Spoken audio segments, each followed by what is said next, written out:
और दोस्तों नमस्कार, स्वागत है आप सभी का हमारे चैनल स्टडी 1.5 में। दोस्तों आप लोगों के लिए हाजिर हैं एक नई वीडियो के साथ।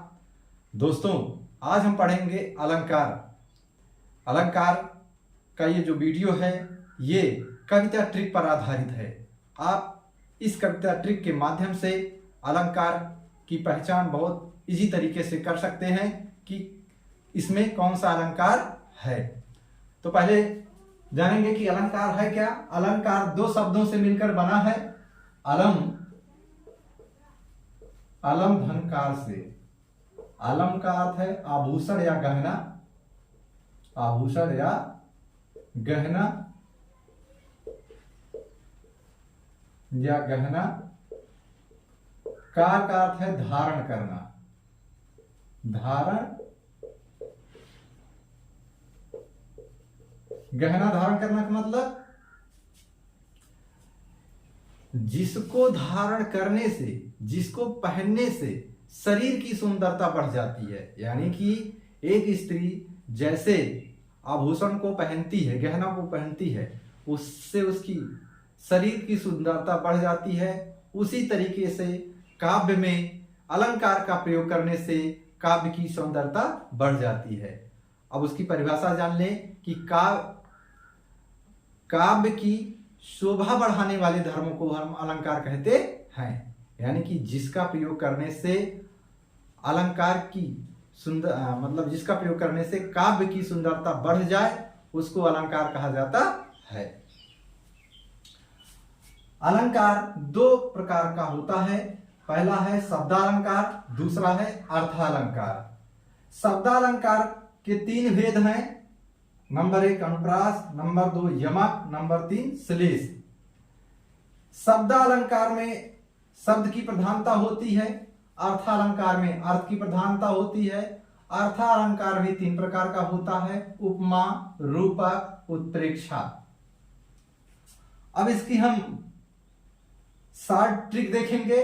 इस ट्रिक के माध्यम से हम बहुत इजी तरीके से बिल्कुल ये पता लगा सकते हैं कि इसमें कौन सा अलंकार है। तो चलिए पढ़ते हैं।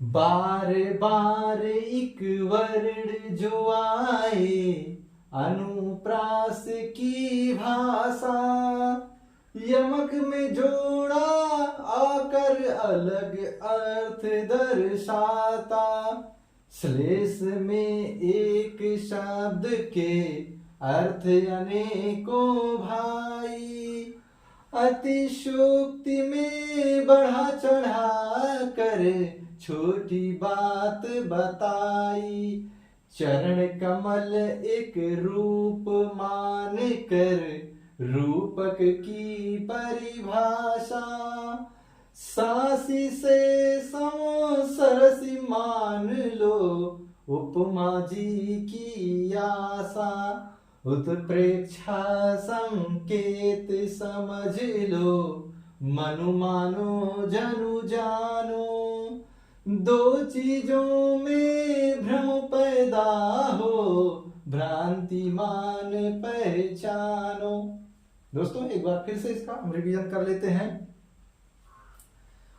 बार बार एक वर्ण जो आए, अनुप्रास की भाषा, यमक में जोड़ा आकर अलग अर्थ दर्शाता, श्लेष में एक शब्द के अर्थ अनेकों भाई, अतिशयोक्ति में बढ़ा चढ़ा कर छोटी बात बताई, चरण कमल एक रूप मान कर रूपक की परिभाषा, सासी से समो सरसी मान लो उपमा जी की आशा, उत्प्रेक्षा संकेत समझ लो मनु मानो जनु जानो, दो चीजों में भ्रम पैदा हो भ्रांति मान पहचानो। दोस्तों लिखा है बार बार एक वर्ण जो आए अनुप्रास की भाषा, यानी कि जिसमें एक ही वर्ण का बार बार प्रयोग हो, एक से अधिक बार प्रयोग हो, वहां पर अनुप्रास अलंकार होगा।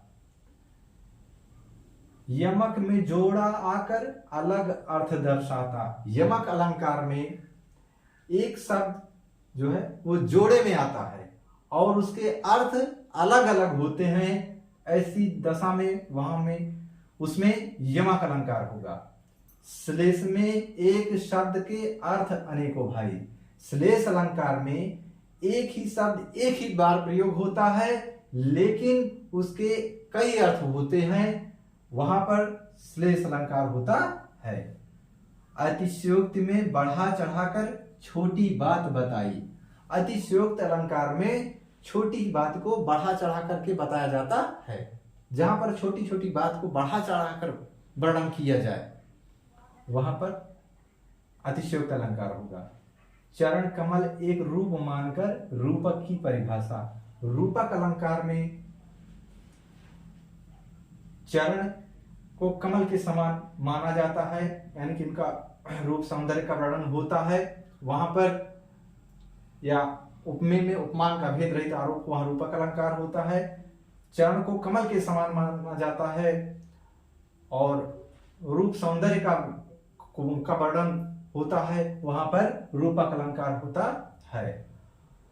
उपमा अलंकार में ऐसा अलंकार जिसमें सा सी से सम सरस मान लो उपमा जी की आशा। ऐसा उदाहरण अगर आपको मिल जाए जिसमें सा आए, सी आए, से आए, सम आए, सरसी आए, मान लो, ऐसे शब्दों का प्रयोग हो, वहां पर उपमा अलंकार होगा। उत्प्रेक्षा अलंकार की पहचान है, उसमें होगा उसके उदाहरण में मन, मानो, जन, जानो, ऐसे शब्द अगर उसमें प्रयोग होते हैं तो वहां पर उत्प्रेक्षा अलंकार होगा। दो चीजों में भ्रम पैदा हो, भ्रांति मान पहचानो। ऐसा उदाहरण आपको जहां देखने को मिले जहां पर दो चीजें हों और उसमें भ्रम की स्थिति उत्पन्न हो रही हो, उसमें भ्रांतिमान अलंकार होता है। दोस्तों ये बहुत ही बेहतरीन कविता ट्रिक है, आप इसको नोट कर लीजिए और याद कर लीजिए। इस कविता ट्रिक के माध्यम से आप बहुत इजी तरीके से अलंकार को एकदम याद कर सकते हैं।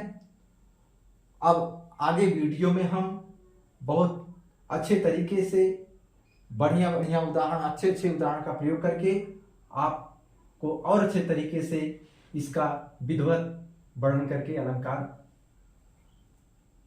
की तैयारी करवाएंगे। अगर आप लोगों को हमारी वीडियो पसंद आ रही हो तो आप लोग प्लीज हमारे चैनल को सब्सक्राइब करें, वीडियो को लाइक तथा शेयर करें, ताकि आप लोगों के लिए ऐसे ही हम बेहतरीन वीडियो लेके आते रहें, आपकी तैयारी अच्छे तरीके से होती रहे। जय हिंद, धन्यवाद। मिलते हैं अगली क्लास में।